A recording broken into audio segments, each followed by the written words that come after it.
day. Got some charts. Thank you very much. Hello. So I'm Fraser Davidson. You heard I'm a director at Javelin Group. What I'm going to talk to you about is the transformation we're seeing in the retail industry globally. And I will refer a little bit to what's happening here in Bulgaria. Just a quick bit on who we are as a company. So Javelin Group employs about 200 people. We have offices in London, Paris, and we have 2 offices here in Bulgaria. So we actually employ about 60 people in Bulgaria, in Sofia and Plovdiv.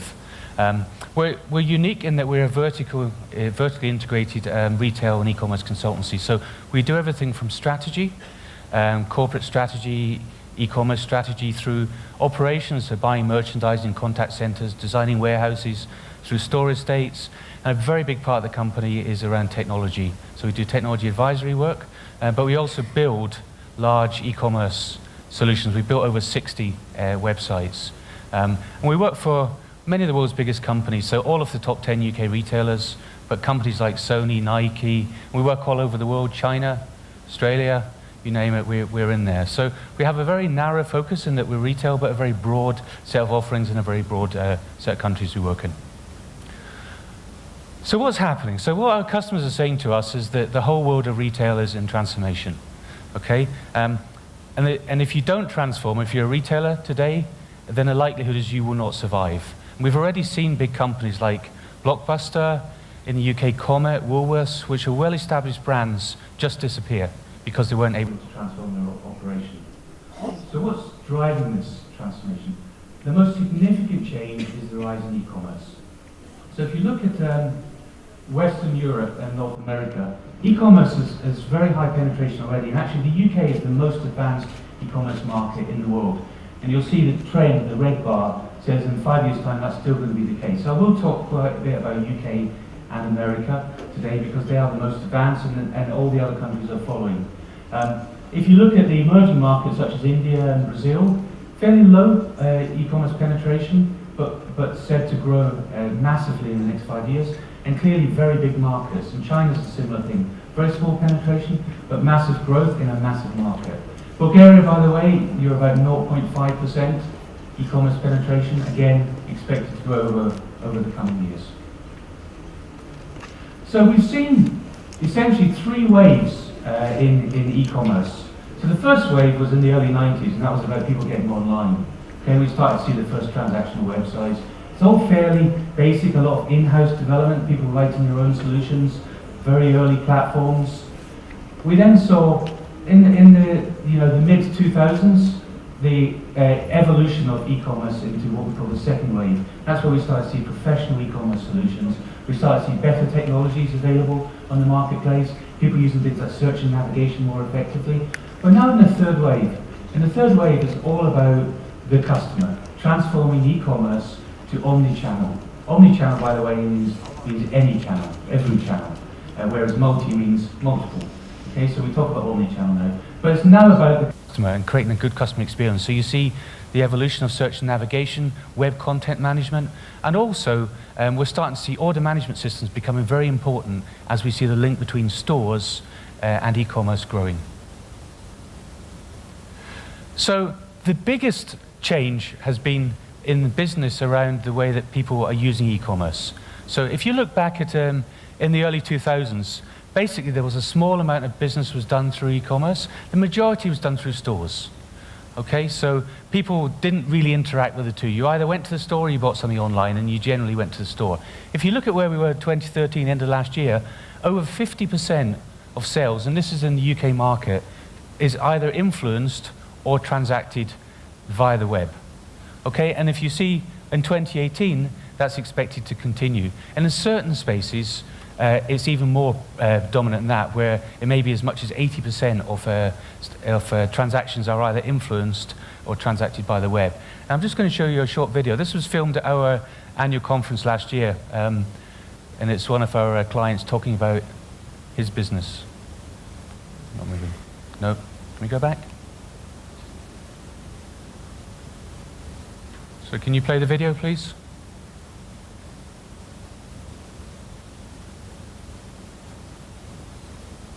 So if you're buying a large white good or a computer or a television, you are, and this data, by the way, is slightly out of date, my guess is this is higher now, you are 82% likely to spend part of that journey online. 82% likely to spend part of that journey online. But perhaps more surprising is that for people buying those categories of goods, you are 94% likely to spend part of that journey in store. And that shouldn't be very surprising. These goods cost, on average, a month's salary. They are large pieces of equipment which you're going to work with or live with or look at for between 3 and 5 years. And not surprisingly, most people would like to see them. So he's a very interesting guy because he's the CEO of Dixon's Group. And he's fundamentally transformed that business from a business that could have gone the same way as Comet in a very tough electrical market to a business now that it sells itself based on service and then has a very strong set of financials. So in the UK market and the US, the retailers are now counting their e-commerce sales in billions. So that line at the bottom is billions. So you look at Macy's, nearly 30 billion online, okay? And what we're seeing is most of the growth that mature retailers are seeing, if not all the growth, is now in e-commerce. So mature retailers in the UK and US are doing between 10 and 25% of their business online. And you can see some real leaders like John Lewis Group, where all of their growth is coming from online, and they're almost doing 35% of all their business online.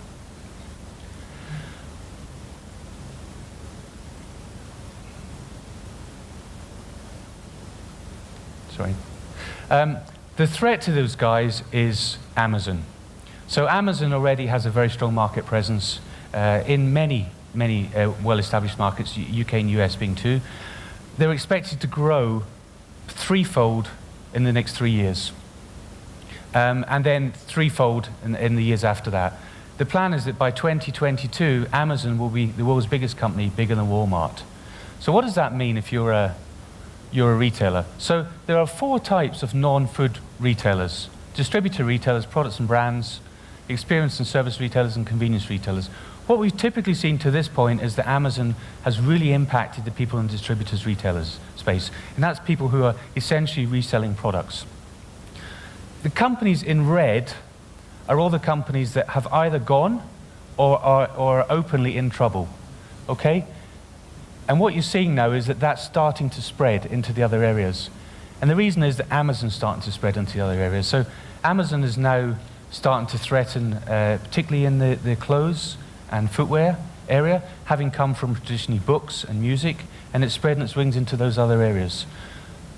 The problem is if you're a retailer, back in 1995 maybe, say you owned a shop, you were a clothes retailer, you knew who your competition was. It was probably the guy 3 shops down the street from you, okay? And what you had to do was attract more people into your store than them, and then you would sell more clothes. And that was your job. It's fairly simple. These days, you're not only competing with .coms like Amazon and eBay, but you're competing with brands themselves. So big companies, clothing companies, shoe companies, they're now selling direct. So people like Clark's, for example, or Next, they will sell direct. You're also competing with companies from abroad. So, you know, a very large proportion of Saks sales, for example, comes from overseas. A large proportion of Harrods sales in the UK comes from overseas. So from what was a fairly simple thing, which was do a good job running your store, you now have to think about all these different competitors from all sorts of different angles, as well as your traditional competitor. So what do you do? So I'm going to take you through 6 steps. It's a kind of transformation that should allow people to remain competitive. So the first thing is you need a better offer. Okay, so your offer needs to be relevant, and it needs to be more current. You need to refresh it more frequently. You need a better brand, and the last presentation was all about the brand and brand value. You need a brand that attracts people, so people seek you out. You know, if you're online, people don't know who you are, they're not going to find you. So brand value becomes very important. You need a better shopping experience. You also need a more convenient shopping experience. More efficient. The reason you need to be more efficient is as competition rises, then you need to have a more efficient supply chain, be able to do costs at a lower good cost, and make money. And then becoming more global gives you economies of scale. It allows you to compete with the big players. And then at the center of all this is you need an organization model, you need to restructure your company to allow you to do that. So what we challenge our customers to do is rather think about, what if we got another 5% or 10% of online sales? We say to them, what if your company was 50% stores and 50% online? How would you do things differently? Because in the mature markets, that is the future. So start thinking about that now. What would you do differently to get to that split? How would you operate? What would your model be? How would you market yourself?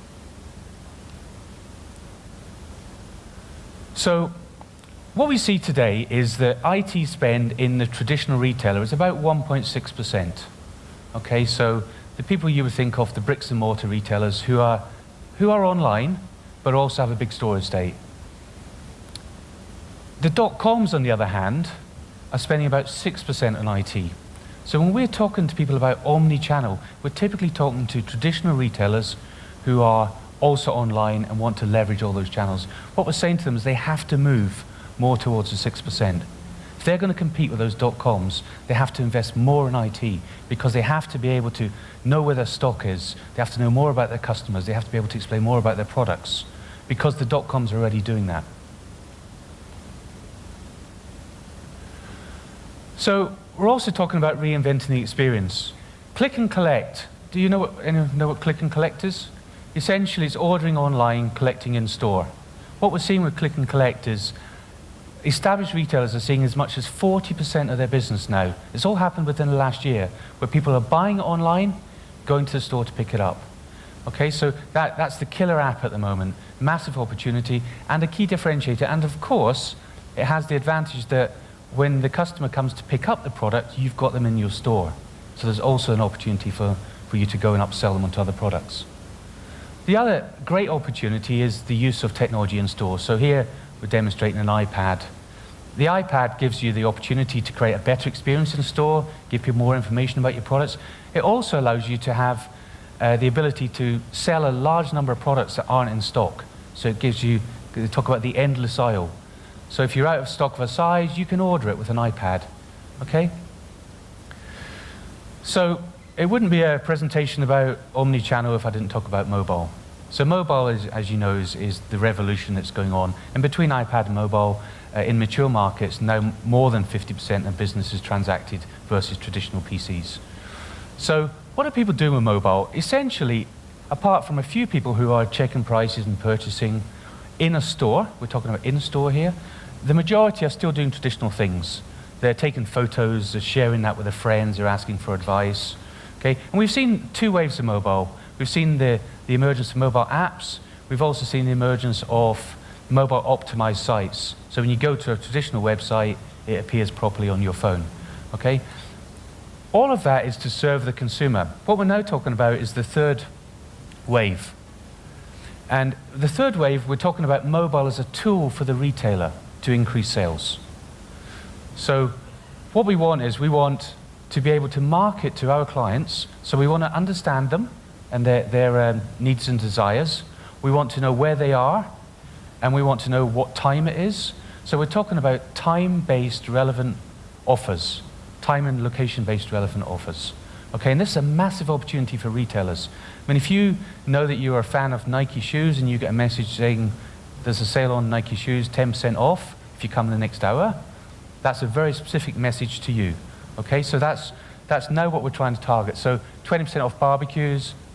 We've got short sleeves. Or perhaps you know that this person's been in the shopping center for the last 3 hours. You say, would you like a coffee? So this all sounds like fantasy, yeah? But we actually installed the first version of this last week in a shopping center in Marseille in France. Okay, so this is real. I used to talk about this 2 years ago as the future. This is now. Okay, and the plan is that we're going to roll that out across all of the shopping center estates, 25 shopping centers they have in Europe. There's also a great opportunity to put this into department stores and so on. We're talking to train station companies. Okay, so people are really buying this as the next wave of mobile, being able to use mobile as a tool for the retailer. And this is real. We spent 6 months developing this for a client last week. Okay, so this is the Javelin Group wheel, and it's the omnichannel wheel. And this is all the stuff we go through with our clients. And basically what we do here is we say, where are you in each of those areas? Because if you want to be good at omnichannel, You need to be great in all these areas. And I'm not going to take you through each of them. But basically, this is the start point if you want to transform your business. However, the biggest challenge we have is typically that people haven't got the organizational model to do it. So who owns omnichannel or multi-channel within an organization? Is it the guy that is the e-commerce director? Is it the guy that runs the stores? Is it the marketing director? In reality, what you find is in the early stages where e-commerce is evolving, it becomes a competitor to the internal store estate. And you actually end up with the various parts fighting with each other, where stores are saying, well, I don't want them buying online because I don't get the credit. So you have to think about organizational transformation. How do you transform? And normally it starts with the CEO saying, we're going to do this properly. I don't care where a customer buys. I just want them to be able to buy from me wherever they want. I want them to be able to buy online, collect in store. I want them to be able to buy in the store, get it delivered to home. I want them to be able to buy on their mobile, on their iPad. As long as they're buying from me, I don't care how they're doing it. And that means that you have to change your whole organization. And what we're seeing is that many companies are either not willing or able to do that. And I'm just going to show you a short clip, hopefully.